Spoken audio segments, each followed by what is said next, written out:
पोरीचा एक भांग होता पॉप, मधात ईड घातली तर पता लागू नये एवढे वरती केस. काहीचे केस कुरुळे होईनात, हिनं सराटा गरम करून केस कुरुळे केले. किती टाइम हे पान तुमच्याकडं आहे का नाही. त्याच्यात आमचं गध इकडलं अख्खं गायब करायला आणि वरती बुचका ठेवायले, आणि त्याच्यात पुन्हा काय करायला एवढा एवढा शेंडा रंगवायले पापी उळा एवढा शेंडा. अरे बाबासाहेब आंबेडकरांनी राज्यघटना कलम 19 मध्ये आपल्याला राहण्याचं स्वातंत्र्य दिले. आणि बाबासाहेब आंबेडकरांचं वाक्य पाहिल्याच्या नंतर वाटेल आपल्याला कि किसी नंगे को देखकर नंगा होना ये गांधीवाद सिखाता है.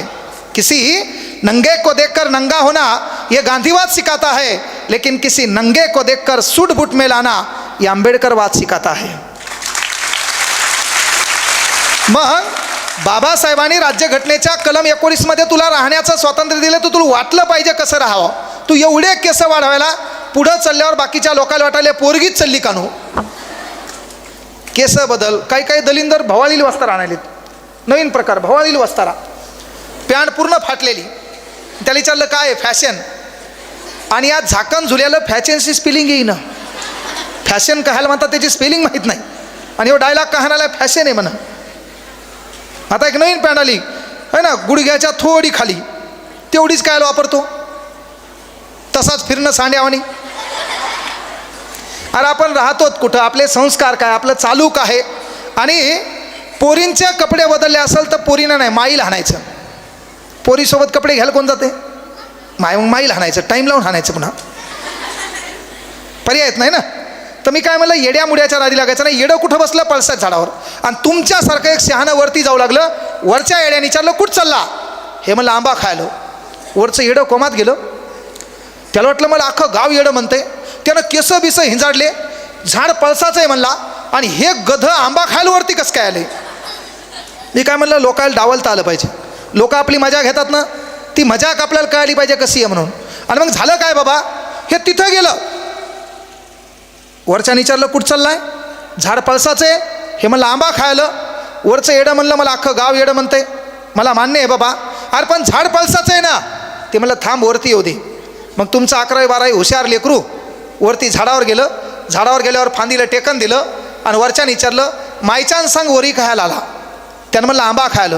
ते म्हणलं मला अख्खं गाव येडं म्हणतं, मी केस हिंजाडले, 2 ताप फांडील डोकं हाणलं. म्हणला मला माहीत आहे बाबा झाड पळसाचं आहे, आणि तू आंबा खायला वरती कसं काय.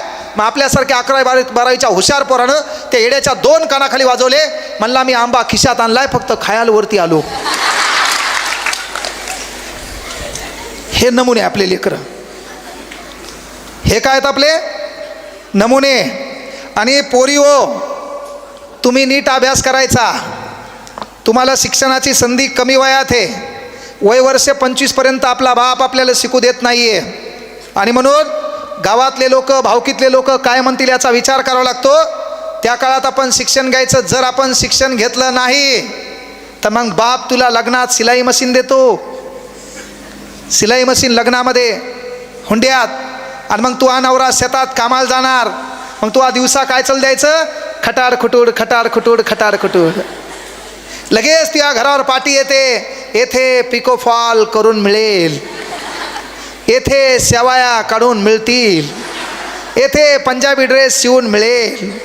आणि नाहीच काय झालं तर मग ब्युटी पार्लर. पेशंट कमी, तूच पेशंट. 12 वाजता येगळी दिसू लागली, 12 नंतर येगळी दिसायला लागली. वांदे येत ना आपले.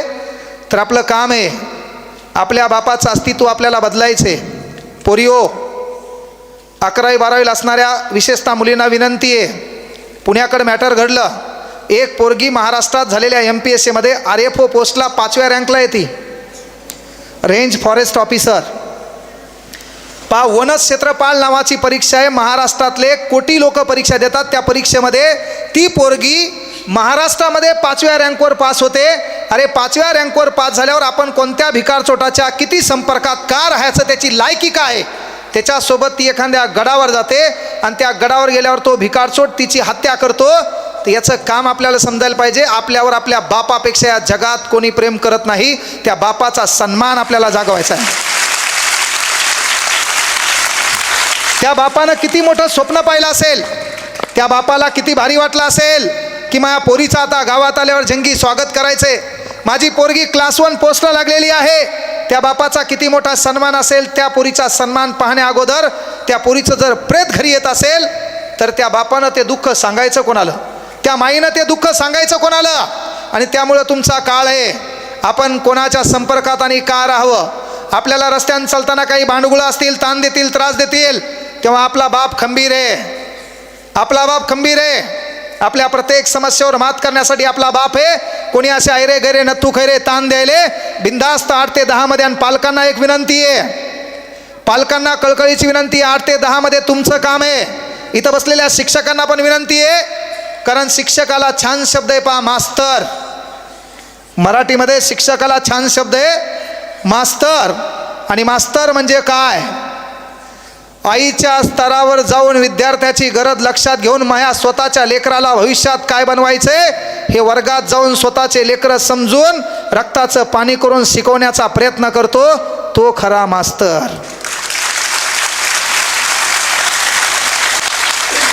का मायबापांना कळकळीची विनंती आहे, तुम्ही किती पैसे कमवा, तुमच्या अकाउंटवर 5 कोटी रुपये जमा होणार नाहीत. जगात मरावे परी कीर्तिरूपी वरावे मान्य आहे, दादासाहेब आपल्यात नाहीत, पण त्यांनी तुमच्यासाठी उभारलेलं फार मोठं एक शिक्षण संकुल या ठिकाणी आहे. त्याच्यामुळं चंद्र सूर्य तारे असेपर्यंत त्यांचं नाव जिवंत राहणार आहे, ते फक्त त्यांच्या कीर्तीमुळं, ते फक्त त्यांच्या कीर्तीमुळं. अरे शिक्षकांचे पगार द्यायला पैसा नव्हता, तेव्हा कांदा विकून कांद्यातून येणाऱ्या पैशातून त्या माणसानं शिक्षकांचे पगार केले, तेव्हा ही संस्था उभी राहिली. गोरगरिबांचे लेकरं शिक्षक म्हणून या ठिकाणी रुजू झाले, त्यांच्या घराचा प्रश्न मिटला. आणि या शाळेनं भारताला डॉक्टर दिले, इंजिनियर दिले, MBBS डॉक्टर दिले. हे त्या शाळेचं तुमच्यासाठी असणारं फार मोठं योगदान आहे. म्हणून मरावे परी कीर्तिरूपी वरावे हे उगं म्हणल्या गेलं नाही आहे. पोरिओ, तुमच्यासाठी सांगायचं तात्पर्य एक आहे, तुम्ही काय करायचं तर करा, मात्र एक गोष्ट आवर्जून आहे, आपल्या बापाचा सन्मान आपल्याला मोठा करायचा आहे. आर्यपो होणारी पोरगी त्या ठिकाणी मारल्या जाते, हिचं कारण पोरीची बी चूक आहे. आपण कोणाच्या संपर्कात आहे, आपण कुठं चाललोत हे आपल्या बापाला सांगणं गरजेचं आहे. आपण का चाललोत हे आपल्या बापाला सांगणं गरजेचं आहे. आणि म्हणून पोरिओ, कळकळीची विनंती आहे, घराचा सन्मान पोरानं वाढवायचा आहे. पोरं नोकरीला लागले, DYSP झाले, PSI झाले, STI झाले, MBBS डॉक्टर झाले, BHM झाले, काही व्हा, इथून जाऊन सिन्नरमध्ये बंगला बांधा, का घर घ्या, का काय घ्यायचं घ्या, पण सिन्नरमध्ये बंगला बांधण्यापेक्षा दोडी नावाच्या गावात आपला बाप राहतो, त्या बापासाठी छानपैकी खणाचं घर करा. पुढं काय करा, बैठक रूम करा, त्या बैठकमध्ये बंगई बसवा आणि त्या बंगेवर तो बाप आरामात बसलेला असेल, हे स्वप्न तो हा पाहायचे. नाही तर वांदे काय होते, आपण मेहनत घ्यायची, कष्ट करायची, बापानं हाडाचे काढं करायचे, रक्ताचं पाणी करायचं, आणि भिकारचोट दलिंदर नोकरी लागते, बायको म्हणेल ते ऐकते, आणि बाप इकडं ज्या परिस्थितीत आहे त्या परिस्थितीत बाप असतो. ते आपल्याकडून होणार नाही. पोरिओ, 11वी 12वी झाल्यावर तुमच्या लग्नाचा प्रश्न बापाच्या डोक्यात आहे. बाप जगामध्ये राबराब राबताना त्याच्या डोक्यात एक महत्त्वाचा प्रश्न असतो, पोरगी जन्मल्यापासून पोरीच्या लग्नापर्यंत.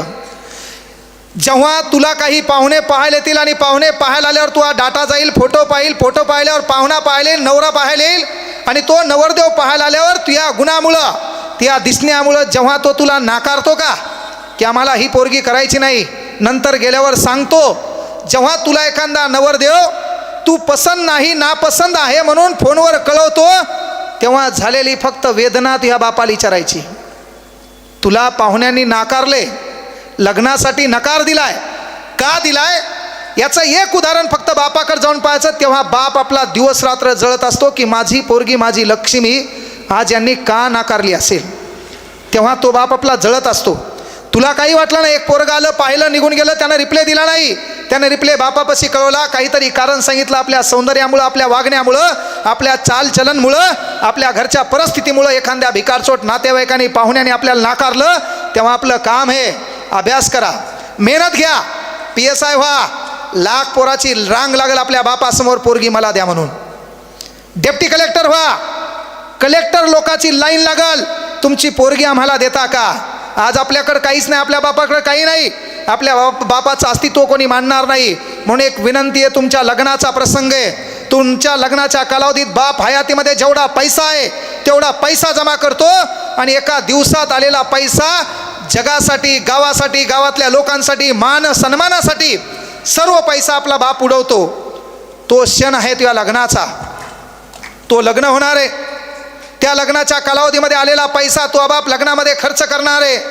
आणि लग्नामध्ये खर्च करत असताना मोठा आलिशान मंडप असणार, जेवायला 2-3 पदार्थ असणार, बाप नव्या कपड्यात असणार, घरातल्या सर्वांना नवे कपडे केलेले असणार, लग्न समारंभ मोठा असणार, मुळवाटे असणार, प्रत्येकाला पत्रिका दिलेल्या असणार. तो बाप प्रत्येकाला हात विनवणी करणारे जेवण्यासाठी, पाहुणचारासाठी. आणि असा एक वेळ येईल, ती वेळ आहे तुझ्या लग्नाची. छान सनई चौघडा, बँड, जेवण्याची व्यवस्था, मंडप डेकोरेशन सर्व काही सुरळीत आहे. तो बाप तुला राब इकडं, आता या मंडपात, उद्या दुसऱ्या मंडपात, लगेच एका तासानं तिसऱ्या मंडपात राब राबताना तो बाप दिसणार आहे. रात्रीचे 4 वाजलेले, स्वयंपाक व्हायला, त्या स्वयंपाकासाठी भाऊकीच्या पाया पडलेला आहे. गावातल्या लोकांना विनंती केलेली आहे, माझ्या लेकराचा लग्न आहे, त्यासाठी सर्वांनी या सहकार्य करा. प्रत्येक पाहुण्याला विनंती केलेली आहे, कोणाची मुळवटी राहिली का, कोणाची पत्रिका राहिली का, याच्यासाठी बापानं विचार केला आहे. चप्पल झिजवलेली आहे, पायाला महत्त्वाची गोष्ट भेगा पडलेल्या आहेत आणि त्याच्यातून तुझ्या लग्नाचा प्रसंग आहे. लग्न छान पद्धतीनं झालेलं आहे. लग्न झाल्यावर तू गाडीत बसायला निघालेली आहे, शेवटचा विदाईचा कार्यक्रम आहे. तू आता निघणार आहे आणि निघता क्षणी समोर नवरदेव चालत आहे, त्याच्या मागं तू आहे आणि मागं तू असताना तू वळून कदाचित तुझ्या माईकडे पाहणार, ती माय पळत तुझ्यापाशी येणार, तुला छातीला बिलगिणार, तुझी माय हंबरडा फोडून रडणार. ती माय रडताना पाहता पाहता बाजूला तुझी नजर तुझ्या बहिणीकडे जाणार. ती बहीण तुझ्या जवळ येणार, तुझ्या हाताला धरणार, ती बहीण हंबरडा फोडून रडत बसणार. लहान भाऊ येणार, ज्याच्याशी तुझं कधी पटलं नाही, तो भाऊ येणार. तो भाऊ तुला बिलगणार, हंबरडा फोडून लहान लेकरासारखा ठाय ठाय रडत असणार. तेवढ्यात तुझी नजर तुझ्या बापाकडे जाणार, बाप तुला मंडपामध्ये कुठंतरी काही काम करताना दिसणार. तेवढ्यात तुझी नजर गावातल्या आजीकडे जाणार, त्या आजीच्या डोळ्यात देखील आसू असणार. तेवढ्यात तुझी नजर गावातल्या लोकांकडे जाणार, गावातले लोक पण रडताना दिसणार. एवढं पाहत असताना शेवटचा क्षण आहे, तू नेमकं गाडीत बसणार. गाडीत बसताना पुन्हा आई हंबरडा फोडणार, ती आई तुला छातीपाशी धरणार, जोरजोऱ्यात रडणार. ज्या घरामध्ये 25 वर्ष तू राबलेली आहे, त्या घरासाठी तू हा काम केलं, ते घर सडा सारवण केलं, तिथं रांगोळी काढली, त्या घराचं सुशोभीकरण तो केलं, ते घर कायमस्वरूपी तुला सोडण्याची वेळ आलेली आहे. आणि ते घर सोडताना नेमकं गाडीत पाऊल टाकणार तेव्हा माय मागून येणार, हंबरडा फोडत रडणार. आजी आपल्या पदरातली 100ची नोट ती हातात टेकणार, आजी तुला गळ्याशी लावणार. आजी देखील त्या उतरत्या वयामध्ये देखील राब रडत असताना दिसणार. तेवढ्यात भाऊ बाजूला येणार, ती हाताला धरणार, ताई ताई म्हणून हंबरडा फोडून रडत बसणार. तुझी बहीण तुझ्यापाशी येणार, तुझी बहीण देखील रडलेली असणार. तेवढ्यात पुन्हा तुझी नजर तुझ्या बापाकडे जाणार, तो बाप मंडपामध्ये काहीतरी काम करताना दिसणार. असं करता करता तू गाडीत बसणार. गाडीत बसल्याच्या नंतर आपली माय आपला हात सोडणार नाही. ती माईच्या डोळ्यात पासू आहेत, माईचा हंबरडा चालूच आहे. तेवढ्यात बहीण रडत आहे, भाऊ रडत आहे, गावातले लोक रडत आहेत, गावातले वृद्ध आजी आजोबा रडत आहेत. तेवढ्यात काचातून तुझी नजर तुझ्या बापाकडे जाणार, बाप पळत तुझ्यापाशी येणार, तो डोकं छातीला लावणार, डोक्यावर हात ठेवणार, आशीर्वाद देणार. खंबीर मानानं तू हा बाप तुझ्यापासून बाजूला जाणार, मंडपातल्या लोकांची जेवणाची व्यवस्था करणार. कोणीही जेवल्याशिवाय राहू नका असं आग्रहाची विनंती करणार. तू गाडीत बसणार. गाडीत बसताना तुझ्या मनात विचार येणार, आज मी शेवटचा क्षण या घरातून चालले आहे. 25 वर्षाचा काल मी ओलांडला आहे आणि ओलांडताना मी पाहिलं माझी माय मला रडताना दिसली. हे घर सोडून जाताना पाहिलं माझा भाऊ मला रडताना दिसला. हे घर सोडून जाताना पाहिलं मला माझी बहीण रडताना दिसली, मला माझा भाऊ रडताना दिसला, अख्खं गाव रडताना दिसलं. मात्र यामध्ये माझा निष्ठूर बापाच्या डोळ्यात मला आसू दिसला नाही असा कदाचित विचार तुझ्या मनात येणार.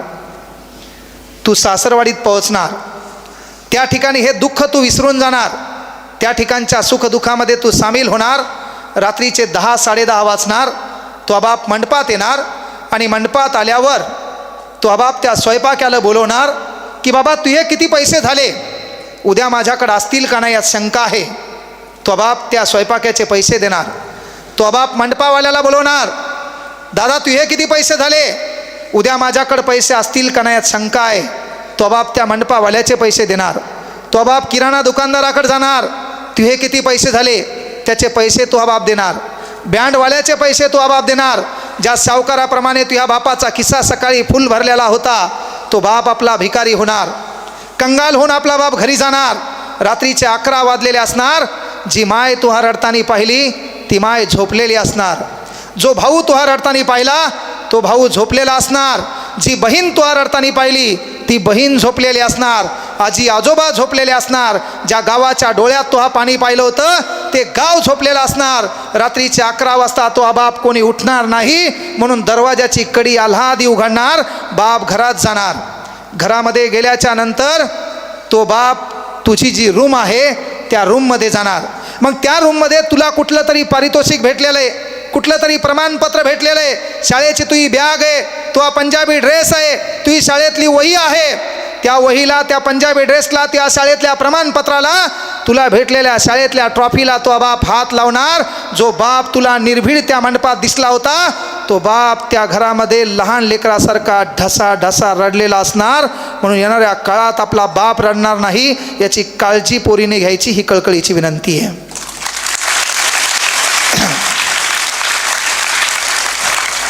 ते आपल्याला करता आलं पाहिजे. आपल्या बापाच्या सुखदुःखाची आपली लढाई आहे. ती लढाई आपल्याला जागृत ठेवायची आहे. येणाऱ्या काळात आपल्याला कोणी नाकारावं यापेक्षा आपल्या बापाकडं आपल्या मागणीसाठी लाखो लोक येतील. त्यासाठी अभ्यास करा, मेहनत घ्या, जे काय करायचं ते करा, पण अभी नहीं तो कभी नहीं. वेळ है, जिंदगी में जो भी करना है सही वक्त पे हासिल करो, क्योंकि जिंदगी मौके कम और धोखे ज़्यादा देती है मेरे दोस्तों. आणि म्हणून त्या संधीचं सोनं करा, त्याच्याशिवाय आपल्याला पर्याय नाही आहे. खूप मेहनत घ्या, कष्ट करा, आपल्या बापाचं नाव मोठं करा. एखाद्या तहसील ऑफिसमध्ये बापाला नाकारले, त्या नाकारण्याचं कारण गरिबी आहे. कधी बापासोबत चौकात जात असताना ट्रॅफिक पोलिसाने आपल्या बापाला रोखले, ते रोखण्याचं कारण आपल्या बापाच्या अंगलट आलेली गरिबी आहे. तिथंच एखादा नेता असेल, पांढरं शर्ट घातलेला असेल, रेबनचा गॉगल असेल, स्कॉर्पिओ गाडीमधून उतरला असेल तर त्याला पोलीसवाला रोकत नाही. म्हणून आपल्या बापाचं अस्तित्व आपण निर्माण करायचं. आपल्या बापाला एखाद्या तहसीलमध्ये आपला बाप गेला आणि कोणीतरी कळवलं की बाबा या कलेक्टरचे हे वडील आहेत, तर त्या ठिकाणचा तहसीलदार आपल्या बापासमोर येऊन नतमस्तक झाला पाहिजे, बापाच्या पायाला हात लावलं पाहिजे. ते अस्तित्व तुम्हाला निर्माण करता येते. पण हे करत असताना मात्र एक कळकळीची विनंती, MBBS डॉक्टर व्हा. डॉक्टर होत असताना एखादं गोरगरीब लेकरू आलं, गोरगरिबांचं लेकरू आलं, मायबाप आले, अंगावरले कपडे फाटलेले दिसले तर एखादी सेवा मोफत द्या. बाकी कोणीकडे हिशेब हो न हो, त्या वरच्याकडे हिशेब लय बराबर झालेला असतो. उसके काठी में आवाज़ नहीं होती लेकिन लगती बहुत जोर से. म्हणून आज आपल्याकडे पैसा आहे, एवढं मोठं जग आहे, 8 ग्रह आहेत, त्याच्यात सूर्य नावाचा तारा आहे, असे अनेक ब्रह्मांड आहे. आणि त्या ब्रह्मांडामध्ये आपली गाडी, आपली घोडी, आपल्याच बायकोची गोल गोल साडी, कुठे पत्ता नाही. आज आपण आहे, आपल्या जागी कोणीतरी येणार आहे. अरे आपल्याकडे जेवढी शेती आहे तेवढा काही लोकांचा धुरा आहे.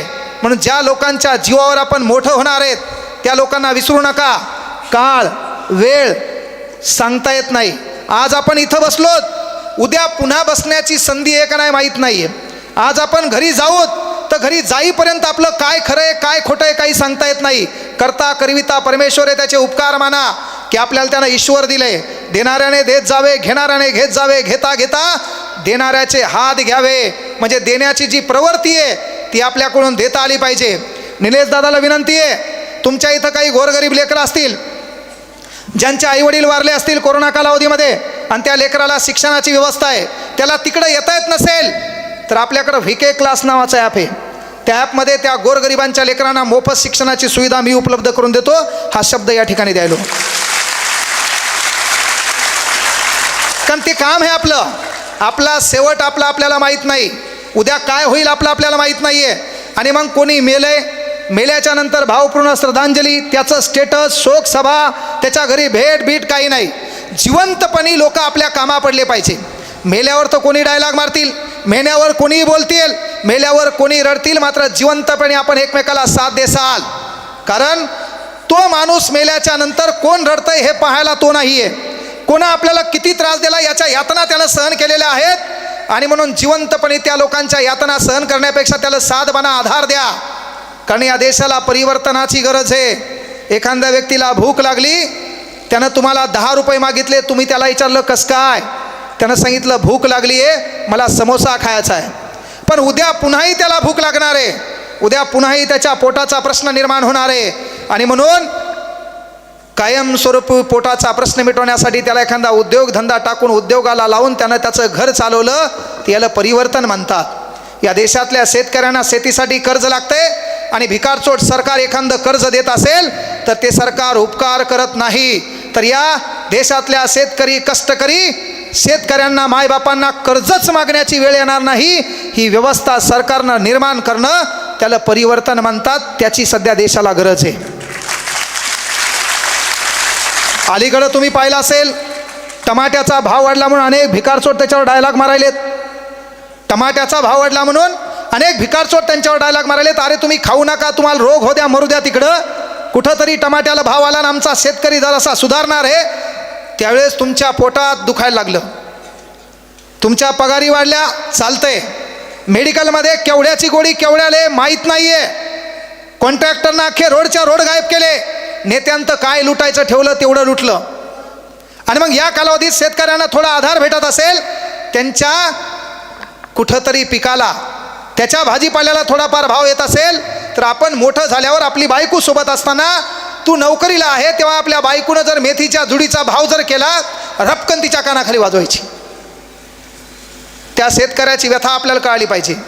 गरिबीतून पुढे जाताना, गरिबीतून पुढे आल्यावर, गरिबीवर भाषणं देताना गरिबाचा कार्यक्रम ठोकायचा नाही. नाही तर काही लोक नुसते डायलॉग मारतात, बोलणं एकीकडं आणि वागणं एकीकडं. म्हणून ज्या गरिबीतून आपण पुढं गेलो त्या गरिबीची व्यथा आपल्याला लक्षात घ्यायची.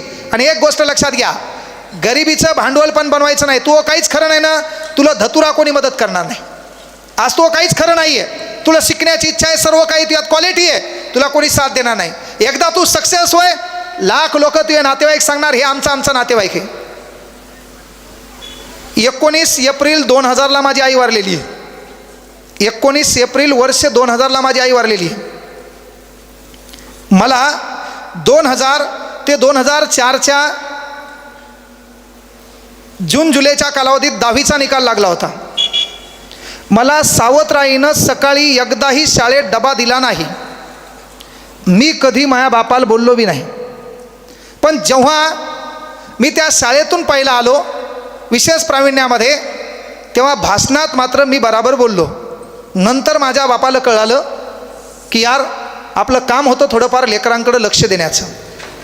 पण त्या व्यवस्थेमध्ये मी कोणाला म्हणलो नाही की मी शाळेत डबा नेत नाही, की मला कोणाची गरज आहे, कोणाच्या मदतीची गरज आहे. अरे ज्या क्लासवर आपण झाडून काढलं, ज्या ठिकाणच्या सतरंजा उचलल्या, ज्या ठिकाणचा फळा पुसला, त्याच ठिकाणी आज आपण थाटामाटात बसत असेल आणि अख्ख्या महाराष्ट्रातल्या विद्यार्थ्यांच्या मनावर राज्य करत असेल, तर त्याचं कारण फक्त मेहनत आणि मेहनतच आहे, बाकी दुसरं काही नाही. त्यामुळं परिस्थितीचं भांडवल बनवून आपल्याला कोणी मदत करायला येणार नाही. म्हणजे आई वारल्याच्या नंतर माझ्या मामानं मला कधी विचारलं नाही, पण आज महा मामा थाटामाटात सांगताय ते महा भाषा आहे, काही कामाचं नाही, काही कामाचं नाही. ज्या गावातल्या कोणी मला विचारलं नाही ते गावातले लोक सांगत असतील आज हे आमच्या गावचं आहे.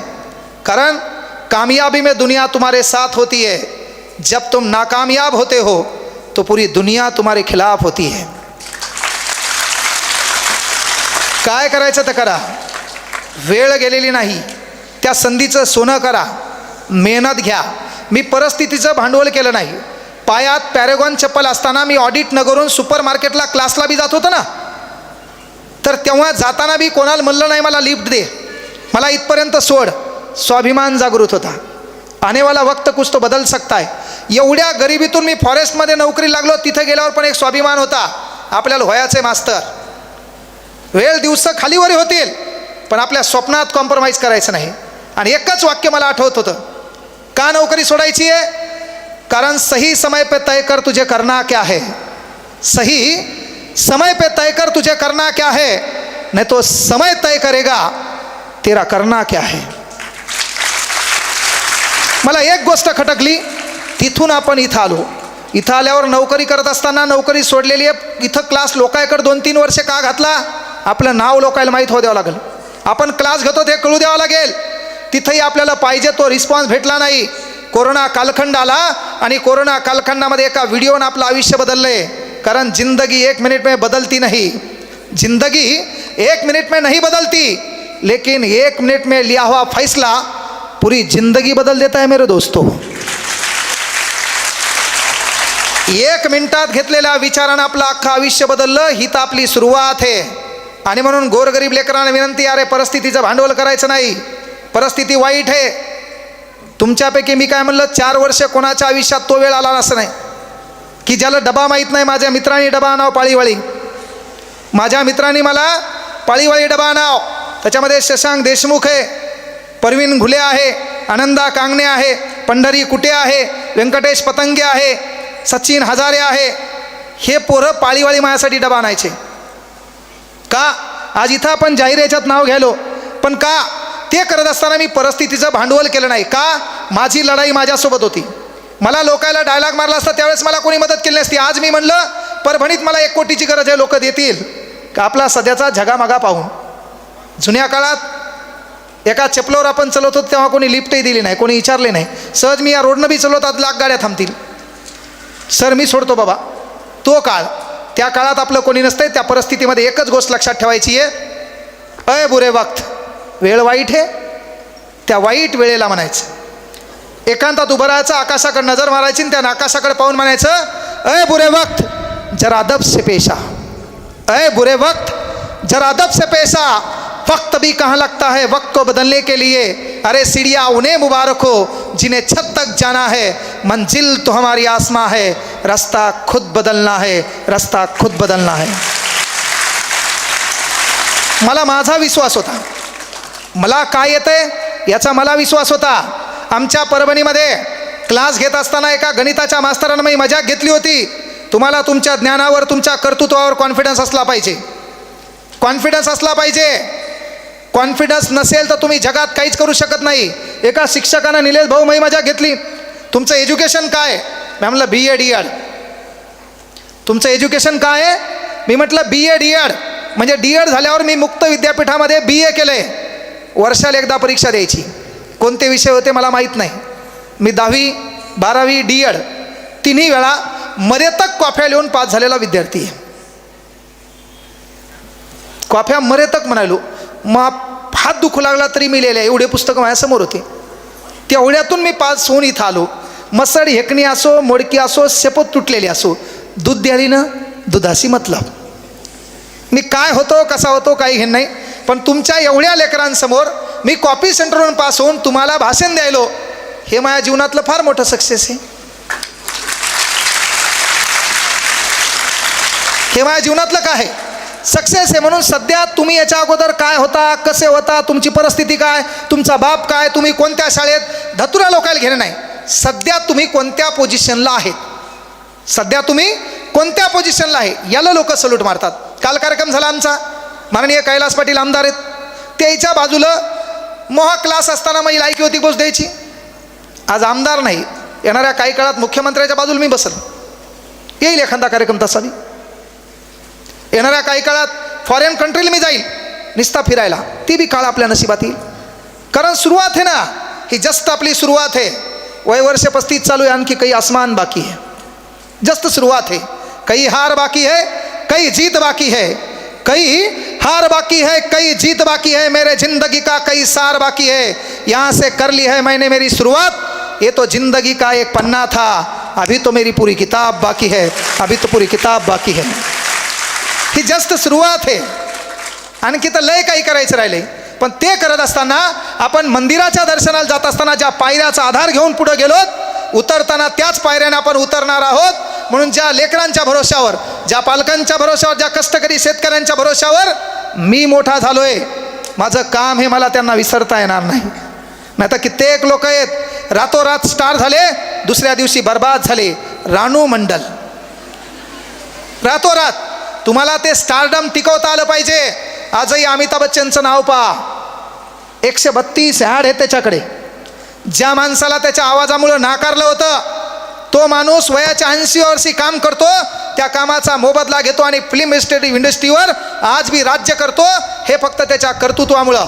म्हणून परिस्थितीचं भांडवल बनायचं नाही. आणि जरी तुम्हाला लोकांनी डायलॉग मारले, त्या डायलॉगचं प्रत्युत्तर तुम्हाला द्यायचे. आदर्शव्रत आपल्याला विवेकानंद बनायचं. युवक कसा असावा? युवक कसा असावा? ज्याच्या बुद्धीमध्ये विवेक आहे, ज्यांचं चारित्र्य शुद्ध आहे, ज्याचं मातृभूमीवर प्रेम आहे आणि ज्याचं काळीज वाघाप्रमाणे निर्भीड आहे, त्याला युवक म्हणतात. तो युवक सध्या अपेक्षित आहे. तो युवक सध्या अपेक्षित आहे. आणि म्हणून विवेकानंदाबद्दल म्हणावं लागेल, कथानक क्या करन समझे कि सुरभित छंद हो जाए. कथानक क्या करन समझे कि सुरभित छंद हो जाए. हमारे देश में फिर से मखद मकरंग हो जाए. मेरे ईश्वर मेरे दाता ये जनता मांगती तुझसे. युवा पीढ़ी संभल करके विवेकानंद हो जाए, विवेकानंद हो जाए. आणि म्हणून ती अपेक्षा तुमच्याकडून आहे. येणाऱ्या काळात आपल्या मायबापाचं नाव मोठं करायचं आहे, आपल्या मायबापाचा सन्मान आपल्याला वाढवायचा आहे.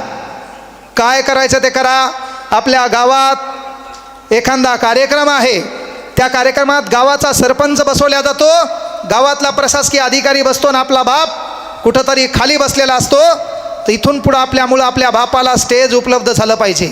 आपला बाप त्यामुळं स्टेजवर बसला पाहिजे. त्या प्रत्येक इच्छा आकांक्षा तुमच्याकडून व्यक्त करतो. जीवनात माणसाला संधी एकदाच आहे, त्या संधीची सोनं करण्याचं काम तुमच्या हातात आहे. डबल माणसाला संधी भेटते का नाही माहीत नाही आहे. कारण लक्षात घ्या, एक शेतकरी आहे, त्याने एक पण ठेवला की बाबा गोठा आहे, त्या गोठ्यामध्ये 3 बैल आहेत, जो कोणी बैलाची शेपूट पकडेल त्याला 10 लाख रुपये. जीवनात ईश्वर प्रत्येकाला एक संधी देतो, त्या संधीचं सोनं आपल्याला करता आलं पाहिजे. आणि म्हणून एका गोठ्यामध्ये 3 बैल आहेत, जो कोणी बैलाची शेपूट पकडेल त्याला म्हणले 10 लाख रुपये. मग तुमच्यासारखं काही दलिंदर एकाच्या डोक्यात विचार असते, उद्या अभ्यास करू, परवा करू, परीक्षा जवळ आल्यावर करू, एका तासान करू. ते कधीच अभ्यासाला लागत नाही. असंच एक नेहमी आलेली संधी सोडणारं त्या गोठ्याच्या बाजूला उभं राहिलं. गोठ्यातून पहिला बैल बाजूला पडला. देव प्रत्येकाला चान्स देतो. तुम्हाला काय पाहिजे ते देव देत नाही, पण तुमच्यासाठी जे लायक आहे ते देव देतोच, ते देव देतोच. आणि म्हणून पहिला बैल सोडला, यानं बैलाची शेपूट पकडणार. याच्या डोक्यात विचार आला, हा बैल फार मोठा धिप्पाड आहे, याची शेपूट जर आपण पकडली तर हे परभणीपर्यंत आपल्याला सोडत नाही. त्यानं पहिला बैल सोडून दिला, कारण याला सवय होती प्रत्येक वेळाला आलेली संधी गमावून टाकण्याची, प्रत्येक वेळा आलेली संधी गमावून टाकायची. आणि मग दुसरा बैल सोडला. दुसरा बैल पहिल्या बैलापेक्षा धिप्पाड होता. याला वाटलं याची जर शेपूट आपण पकडली तर आपला कार्यक्रम खलास आहे, हे आपल्याला पृथ्वी प्रदक्षिणा केल्याशिवाय थांबणार नाही. आता याला कळालं 10 लाख रुपये आणि बैल एकच आहे. आता काही झालं तरी चालतंय, ह्या बैलाची शेपूट आपल्याला पकडावीच लागते. आणि मग यानं तन मन धन एका जागी केलं, गोठ्याच्या बाजूला उभा राहिला. याला वाटलं काही झालं तरी चालतंय, या बैलाची शेपूट आपल्याला पकडावीच लागते. आणि म्हणून हाताच्या मुठी वळल्या, आता बैल सुटू द्या फक्त, आता काही करतो, बैलाची शेपूट पकडतो. बैल गोठ्यातून बाहेर पडला. यानं तन मन धन एका जागी केलं, हाताच्या मुठी वळल्या आणि बैलाची शेपूट पकडण्यासाठी भरधाव वेगानं उडी मारली. रपकन रोडवर पडलं, 4 दात पडले. तिसऱ्या बैलाला शेपूटच नव्हती. संधीचं सोनं करता आलं पाहिजे. ईश्वर प्रत्येकाला संधी देतो, ती संधी तुम्हाला आजमावता आली पाहिजे. त्याला माहीत होतं आपल्याकडून ही गोष्ट होणार आहे, त्यानं आपल्याला फॉरेस्टमधून इकडं आणलं. आता काम हे आपलं इथं संधीचं सोनं करायचं. लेकरांनी कोणत्या अपेक्षा आपल्याकडून बाळगल्यात त्या अपेक्षा पूर्ण करायच्यात.